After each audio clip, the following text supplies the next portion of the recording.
Chapter start करेंगे अपन income from house property. Income from house property की अपन बात करें तो जो हमारे लॉ मेकर्स है इन्होंने बताया हाउस प्रॉपर्टी के लिए सेक्शन 22, इसको अपन बोलते हैं charging section of house property.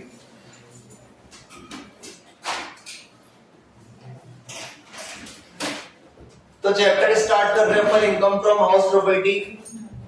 House property head के अंदर कौन कौन सी इनकम टैक्सेबल होगी, इसके लिए हमारे लॉ मेकर्स ने एक सेक्शन बनाया 22 charging section of house property. Charging section क्या होता है? चार्जिंग सेक्शन कुछ भी नहीं होता, बस लॉ मेकर्स ने बता दिया हाउस प्रॉपर्टी के अंदर ये वाली इनकम टैक्सेबल होगी, उसी को अपन क्या बोलेंगे? चार्जिंग सेक्शन बोलेंगे। लिखना स्टार्ट करना साथ के साथ। इसके अंदर बताया हमारे पास rental income,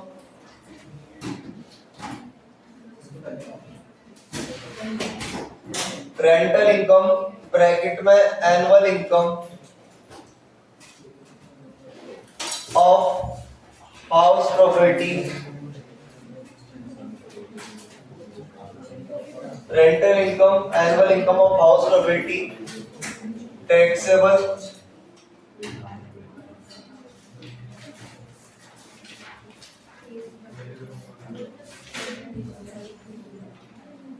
is taxable under the head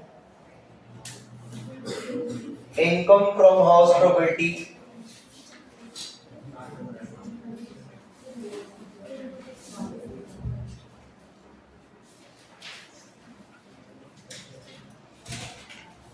if following two conditions are satisfied।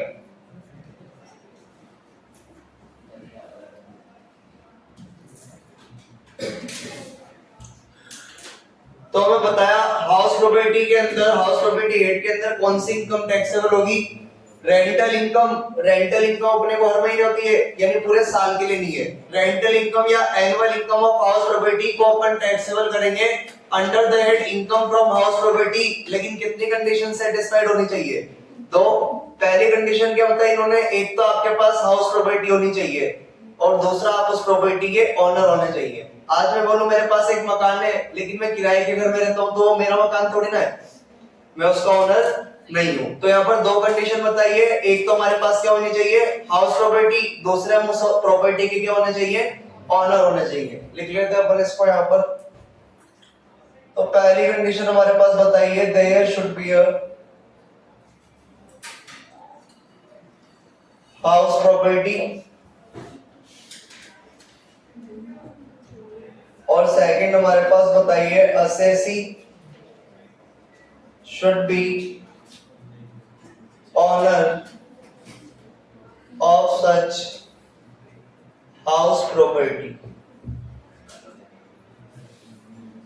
तो पहली कंडीशन हमारे पास बताइए कि हमारे पास एक हाउस प्रॉपर्टी होना चाहिए, और दूसरा बताया हमारे पास असेसी इसका ओनर होना चाहिए। एग्जांपल से समझते हैं अपन इसको।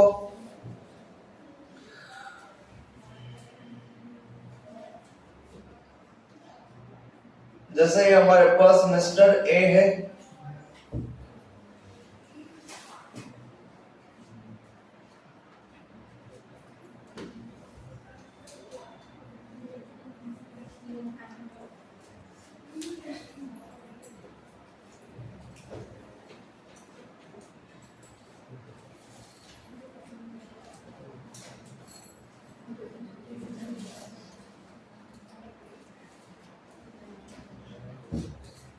एग्जाम्पल से समझते अपन। मिस्टर ए के पास एक घर है, मिस्टर ए इसके ओनर है, और मिस्टर ए ने अपना घर किराए पर दिया, लेट आउट किया। किराए पर देने को अपन क्या कहते हैं, लेट आउट करना। तो मिस्टर ए ने अपना घर किराए पर दिया है मिस्टर बी को, और इसका जो रेंट है वो पूरे साल भर का है 60,000 पर एनम। तो मिस्टर बी यहां पर 60,000 पे करेंगे किसको, मिस्टर ए को। तो मिस्टर ए को इनकम हो रही है from house property, house property से हमारे पास इनकम हो रही है ए को 60,000 की। तो ये 60,000 की इनकम अपन ए के लिए कौन से हेड में टैक्सेबल करें, कैसे देखेंगे। दो कंडीशन थी हमारे पास, there should be house property, A के पास एक घर है, assessee should be owner of such house property, और ए इसके घर का क्या है, मालिक है। तो ये इनकम अपन कहां टैक्सेबल कर देंगे, इनकम फ्रॉम हाउस प्रॉपर्टी में। तो ये वाली इनकम अपन टैक्सेबल कर देंगे इनकम फ्रॉम हाउस प्रॉपर्टी में। बात करें मिस्टर ए ने अपना घर किराए पर दिया मिस्टर बी को, मिस्टर बी ने वापस ये घर सबलेट कर दिया, वापस किराए पर दे दिया, वापस किराए पर दे दिया। और बी ने मिस्टर एक्स को किराए पर दिया है और इनसे रेंट ले रहे हैं 1,00,000 रुपए साल का। तो बी ने यहां पर ये घर किराए पर दिया है किसको, मिस्टर एक्स को। कंडीशन लगाकर देखते हैं, यहां पर मिस्टर एक्स 1,00,000 रुपए पे करेंगे किसको, मिस्टर बी को। तो इनको इनकम हो रही है यहां पर 1,00,000 रुपीस की इनकम हो रही है यहां पर बी को 1,00,000 की। इसमें से ये 60,000 पे कर देगा किसको, ए को। तो यहाँ पर बी को इनकम हो रही है 1,00,000 की, उसमें से 60,000 ये ए को दे देगा। तो बी को इनकम हो रही है इस घर से कितने की, 40,000 की। अपन कंडीशन लगाकर देखें तो there should be a house property. क्या बी के पास एक घर है, बी के पास एक घर है, लेकिन बी इस घर का ऑनर है क्या, नहीं, बी इस घर का ऑनर नहीं है। तो फिर ये 40,000 अपन टैक्सेबल करेंगे इनकम फ्रॉम अदर सोर्स में, आइए पॉइंट्स में। तो यहाँ पर हमारे पास इन्होंने बोला अगर आपके पास एक घर है तो आप उसके मालिक होने चाहिए हो। ए के पास घर था, उसको इनकम हो रही थी, वो इसका ओनर था, तो ये इनकम गई हाउस प्रॉपर्टी में। बी के पास भी एक घर है लेकिन वो इसका मालिक नहीं है, तो ये 40,000 की इनकम कहां टैक्सेबल करेंगे अपन, इनकम फ्रॉम अदर सोर्स में। जो हमारे लॉ मेकर्स है इन्होंने इसकी डेफिनेशन भी बताई हमें कि एक हाउस प्रॉपर्टी क्या होती है। तो उसकी डेफिनेशन लिख लेते हैं अपन यहाँ पर कि हाउस प्रॉपर्टी क्या होती है। House property means land appertaining to that building.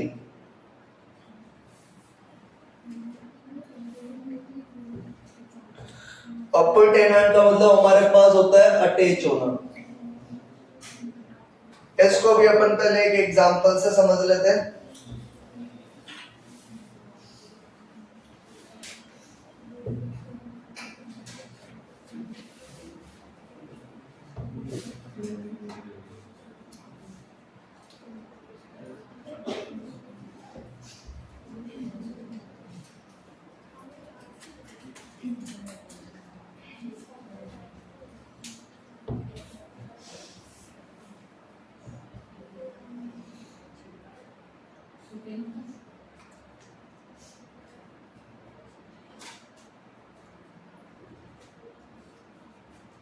अभी अभी अपन ने देखा था वही एग्जांपल मैंने रिपीट करा है।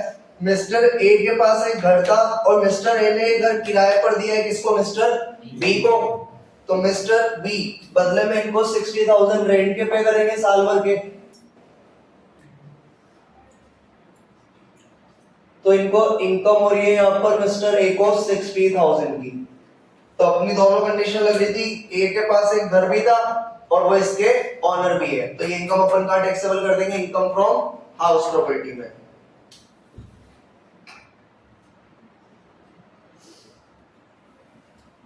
एक और एग्जांपल लेते हैं अपन।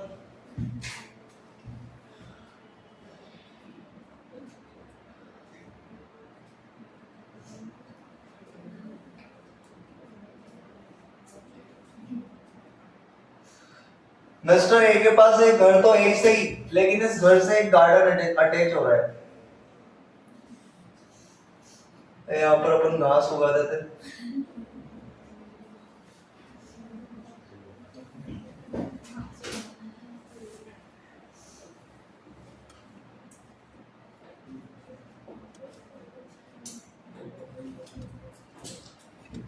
तो मिस्टर ए के पास एक घर है और मिस्टर ए इसके ऑनर है, लेकिन इस बार इनके घर के साथ क्या है, गार्डन अटैच हो रहा है। इन्होंने किराए पर दिया मिस्टर बी को, जो कि इनके किराएदार हो गए, टेनांट हो गए। तो मिस्टर ए ने क्या करा, इस बार घर के साथ गार्डन है तो किराया ज्यादा होगा या कम होगा, ज्यादा होगा। तो मिस्टर ए ने अपना घर किराया पर दे रखा है मिस्टर बी को, लेट आउट कर रखा है, और इन्होंने बोला कि भाई घर घर का जो किराया है वो तो 60,000 चल ही रहा था, लेकिन इस बार 20,000 अलग से गार्डन के ले लेते हैं, तो टोटल किराया कितना हो गया, 80,000। अब यहाँ पर मिस्टर बी मिस्टर ए को पे करेंगे। मिस्टर ए को इस बार इनकम होगी 80,000 की, 60 प्लस 20 की, अलग अलग ही लिखते हैं।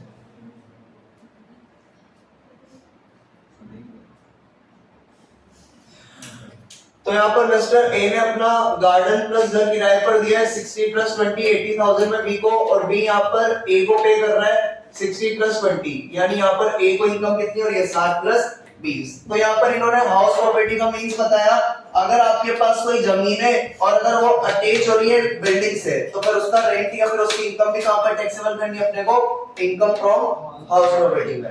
अगर आपके पास कोई लैंड है, जमीन है, और अगर वो आपके घर से जुड़ी हुई है, तो फिर उसका रेंट भी कहां टैक्सेबल करना है अपने को, इनकम फ्रॉम हाउस प्रॉपर्टी में। यानी यहाँ पर हमारे पास जो 60,000 है प्लस 20,000 है, दोनों के दोनों कहां टैक्सेबल करेंगे अपन, इनकम फ्रॉम हाउस प्रॉपर्टी में। एक और एग्जांपल देखेंगे अपन इसका। जैसे हमारे पास एक घर है, बीच में मेन रोड जा रहा है और ये गार्डन इस तरफ बना हुआ है हमारे पास। ये मिस्टर ए के पास है घर भी और गार्डन भी।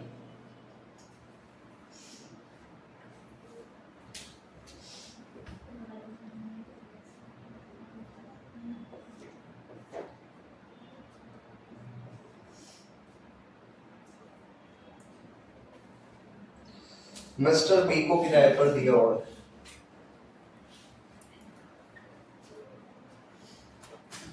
लेट आउट कराया इन्होंने। इस बार भी वही शर्त है हमारे पास कि घर का जो किराया है वो 60,000 है प्लस गार्डन का किराया 20,000 है। तो यहाँ पर मिस्टर बी मिस्टर ए को चुकाएंगे तो इनको इनकम होगी एक तो 60 प्लस 20। लेकिन यहाँ पर जो इनका रूल है वो अप्लाई नहीं हो रहा। इन्होंने बोला था आपकी जो लैंड है वो अटैच होनी चाहिए किससे, बिल्डिंग से। अब इस बार जो गार्डन है वो सड़क के दूसरी तरफ आ गया और जो हमारा घर है वो अलग रह गया, यानी गार्डन और लैंड दोनों एक दूसरे से क्या नहीं है, अटैच नहीं है। तो अपन को पता है घर का किराया तो कहां पर टैक्सेबल करते हैं अपन, इनकम फ्रॉम हाउस प्रॉपर्टी में। लेकिन जो लैंड का किराया है, गार्डन का किराया है, वो हमारा जाएगा इनकम फ्रॉम अदर सोर्स में। तो ये अपना बेसिक हो गया। इन्होंने बोला था हाउस प्रॉपर्टी से अगर कोई भी इनकम होती है तो उसको इनकम फ्रॉम हाउस प्रॉपर्टी में टैक्सेबल करना है अगर दो कंडीशन सेटिस्फाइड होती है। पहला, एक तो हमारे पास घर होना चाहिए और दूसरा हमारा असेसी उसका क्या होना चाहिए, ऑनर। तो यहाँ पर ए के पास घर भी था, वो उसका ऑनर भी था, तो इसकी इनकम तो गई थी इनकम फ्रॉम हाउस प्रॉपर्टी में।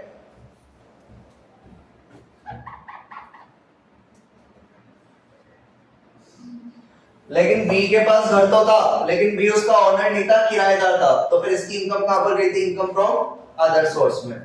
हाउस प्रॉपर्टी का मतलब हम बताया डेफिनेशन के अकॉर्डिंग कि हाउस प्रॉपर्टी क्या होती है, अगर आपकी लैंड बिल्डिंग से अटैच हो रही है तो फिर उसका किराया भी कहां पर टैक्सेबल करना है, हाउस प्रॉपर्टी में। और अगर अटैच नहीं हो रही है तो फिर कहां टैक्सेबल करना है, अदर सोर्स में। तो पहला वाला एग्जांपल तो हमारा ऊपर वाले के बेस्ड ही था, ऊपर वाले के ऊपर बेस्ड ही था।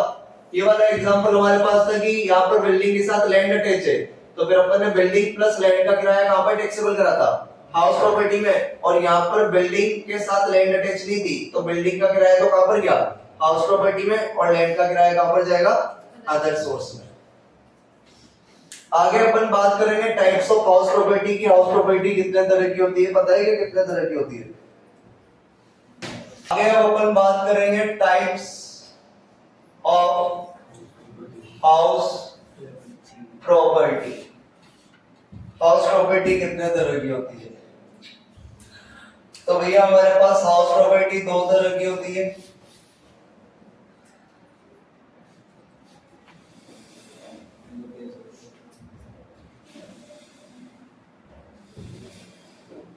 एक तो हमारे पास होती है लेट आउट प्रॉपर्टी,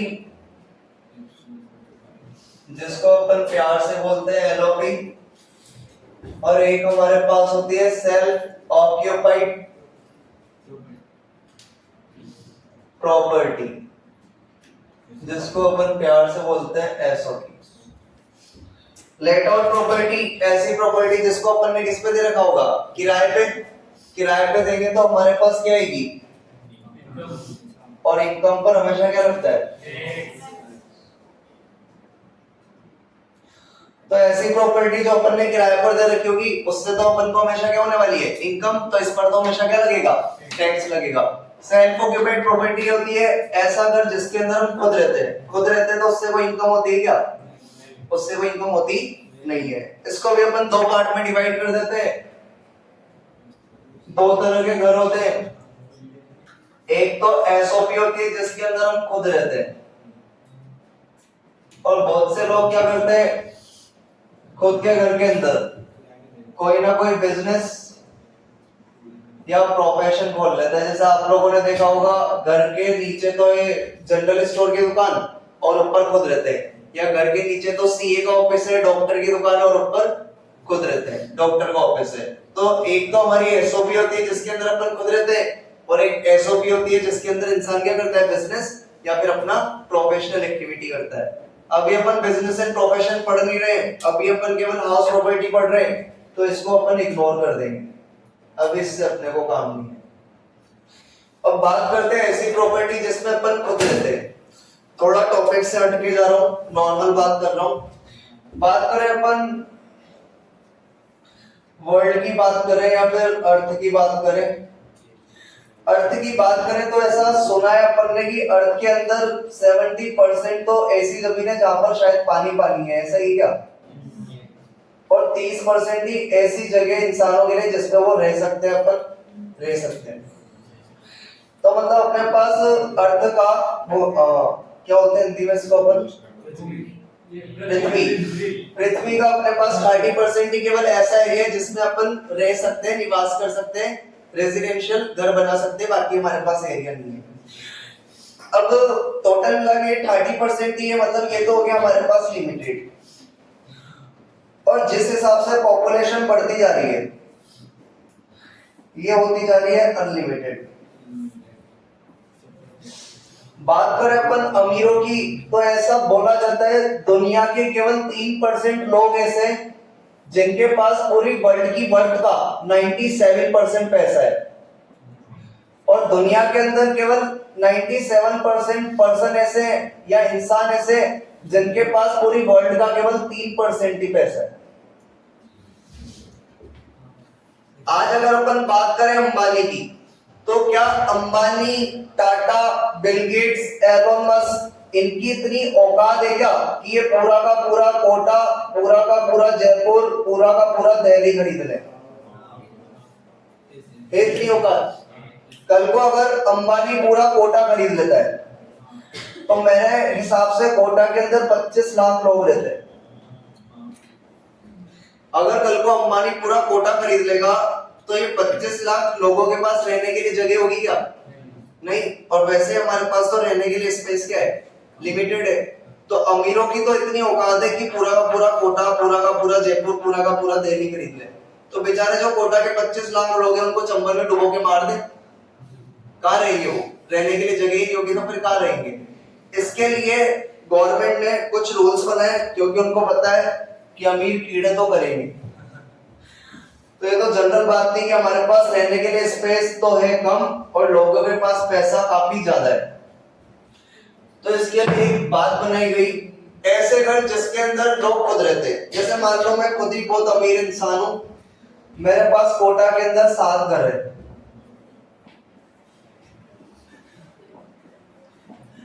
बहुत अमीर इंसान हो गए, तुम लोग जानते नहीं मेरे। बस यहाँ आके गरीब हो जाता हूँ। संडे को इसमें रहता हूँ, मंडे को इसमें रहता हूँ, ट्यूसडे को इसमें रहता हूँ, वेडनेसडे को इसमें रहता हूँ, थर्सडे को इसमें रहता हूँ, फ्राइडे को इसमें रहता हूँ, सैटरडे को इसमें रहता हूँ। तो मेरे पास 7 घर है भाई। तो मेरे पास इनकम टैक्स ऑफिसर आया और इनकम टैक्स ऑफिसर मुझे बोलता है कि यार सर आपके पास तो 7-7 घर है, तो मैंने कहा तेरी क्यों चल रही है? तो वो बोलता है आपके पास तो बड़ी अच्छी बात है, आपके पास 7-7 घर है।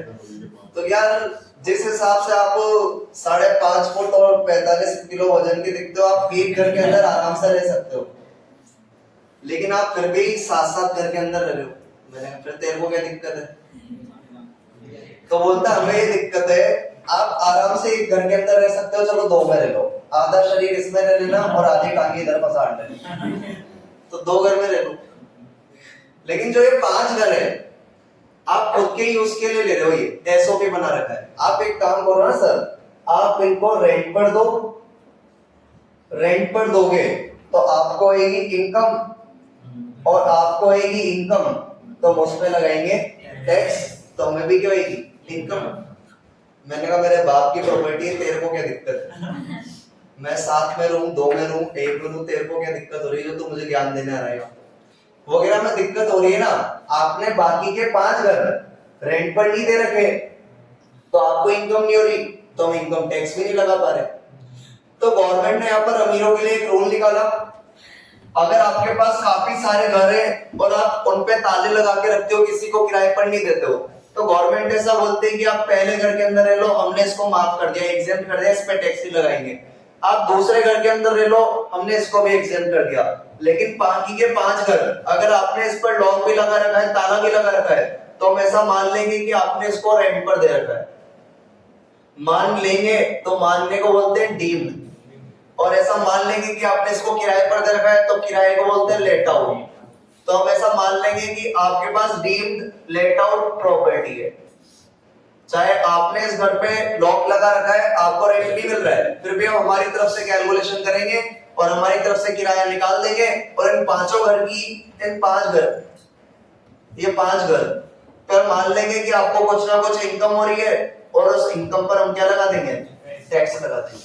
और कितना ही अमीर इंसान हो, सबकी टैक्स देने में थोड़ी सी जल्दी है, कोई भी फ्री होकर का टैक्स नहीं देना चाहता, इसलिए अमीरों के ऊपर ये रूल लगाया गया, अगर आपको रहना है तो आप एक घर के अंदर रह लो, कोई टैक्स नहीं है, 2 घर के अंदर रह लो, कोई टैक्स नहीं है।